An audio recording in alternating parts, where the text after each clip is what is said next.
Assalamualaikum warahmatullahi wabarakatuh. Selamat sore, selamat berjumpa kembali dengan kami Rafli Hakiki Channel. Sebelum nonton channel kami kali ini, sebaiknya jangan lupa di like, komen, dan subscribe bagi channel kami.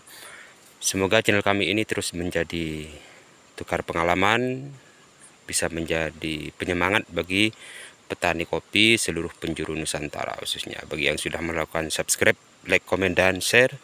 Kami ucapkan banyak-banyak terima kasih sudah mampir di konten-konten kami.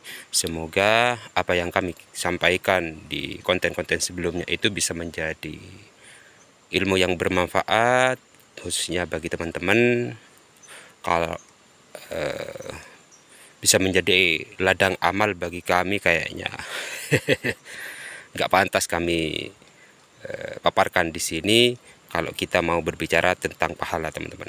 Bukan bidangnya kita di konten-konten yang seperti ini. Jadi gak pantas lah kita mau bahas seperti itu.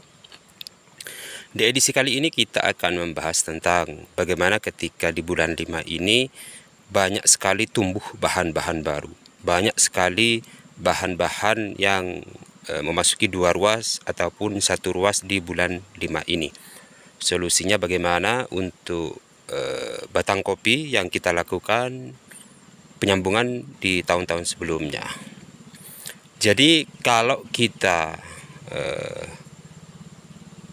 mempunyai bahan yang seperti ini, yang masih memasuki 2 atau 3 ruas seperti ini, teman-teman, di bulan 5 ini, jadi solusinya ada 2 opsi di situ. Yang pertama, ketika bahan yang 2 ruas atau 1 ruas yang seperti ini mau kita jadikan opsi yang pertama, yaitu untuk pembibitan, untuk entres, yang memasuki 2 ruas, 3 ruas untuk saat inilah yang tepat untuk kita jadikan bibit atau entres di bulan 10 nanti. Itu opsi yang pertama. Opsi yang kedua, bisa kita pelihara bahan yang masih memasuki 2-3 ruas untuk saat ini. Kalau di lahan kita itu minim bahan. Satu kali lagi, kalau di lahan kita itu minim bahan, bisa kita pertahankan yang 2-3 ruas untuk saat ini. Tetapi ada pengecualian, teman-teman.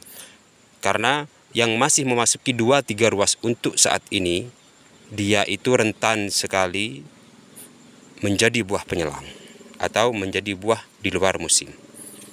Solusinya, ketika kita menemukan hal-hal yang seperti ini di kebun kita, kalau kebun kita itu minim bahan, kita mau mempertahankan yang masih 2-3 ruas yang seperti ini, boleh-boleh saja.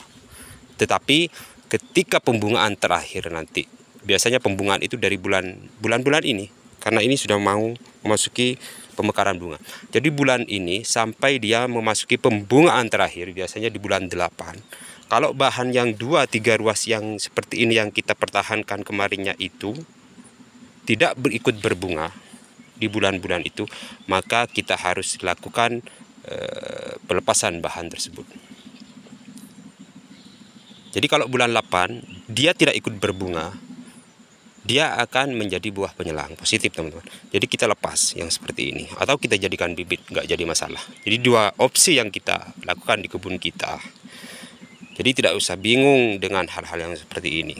Tetapi kalau di kebun kita sudah mempersiapkan seperti ini sebelum-sebelumnya, kita mempersiapkan bahan BO ini di bulan 10 hingga memasuki bulan 12 yang seperti ini, maka yang 2-3 ruas untuk saat ini di bulan Mei, di bulan 5 ini, maka kita harus lakukan pembuangan ke semuanya, terkecuali kita mau mengembangkan bahan entres yang seperti ini. Kalau tidak kita mau kembangkan, ya kita lepas saja yang seperti ini.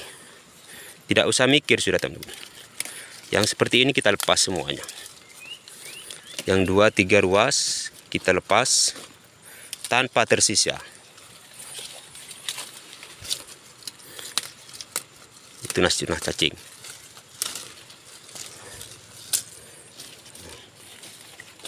Seperti ini aja cara perawatannya. Jadi yang tunas-tunas kecil, kalau sudah ada yang besar seperti ini, kita lepas. Nah, steril lagi seperti ini dari bahan. Hingga dia memasuki musim pembungaan raya serentak nanti. Yang seperti ini ikut berbunga. berapa bahan yang kita simpan sebelum-sebelumnya seperti ini, dia akan berbunga serentak nanti. Tidak ada yang 2-3 ruas di bulan 8 atau bulan 9 nanti.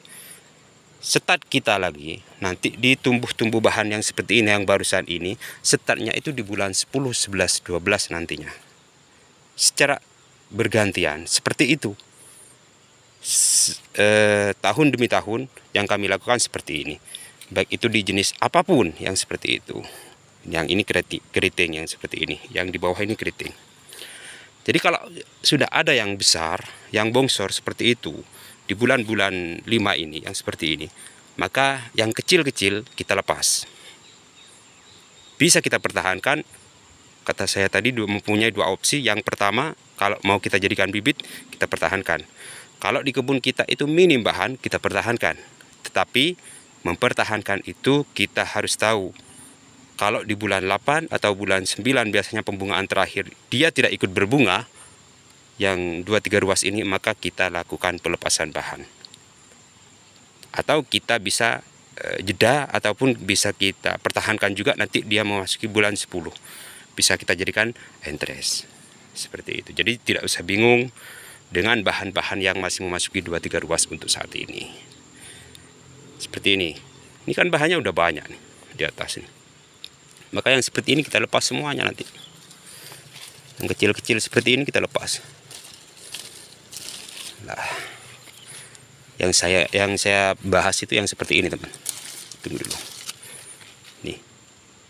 2-3 ruas. Ini kan masih polos.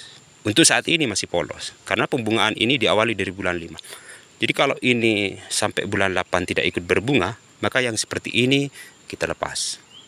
Tetapi biasanya kalau musim pembungaan, meskipun 2-3 ruas, dia ikut berbunga tetap. Seperti ini. Nih. Dia akan ikut berbunga juga. Biasanya seperti itu. Jadi tidak usah khawatir dia tidak ikut berbunga nantinya. Nih, keadaan kebun kita masih ada yang kuning, kopinya belum kita lakukan pemanenan sama sekali untuk di bulan 5 ini. Jadi yang seperti ini kita pertahankan. Kita hitung bahannya 1, 2, 3, 4, 5, 6. 6 bahan full raja kita mempersiapkan 2026-nya. Yang akan kita pangkas 1 yang sudah berbuah, 2, 3 dengan yang sebelah sana, 4, 5, kayaknya 5.